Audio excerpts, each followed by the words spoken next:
Бог живий, і почуєш він поістину живий. Поляки старожили, щоб ніхто його не вкрав, але він воскрес, смертю подолав.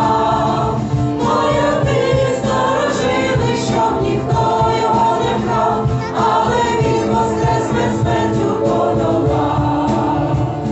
Друзі, буде Пасха, і питання, з яким серцем ми цю Пасху будемо святкувати. От я хотів би закликати кожного з вас всі дні переглянути своє життя, подивитися, що є в нашому серці. Да, двора можна вигребти, квартиру можна помити. Але як з нашим серцем? Що є в серці твоєму, що є в серці моєму?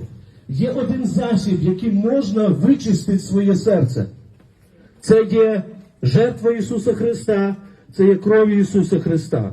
Тому перегляньте своє життя, зверніться до Бога в молитві, покайтеся перед Богом, щоб справді наші серця, вони були чисті.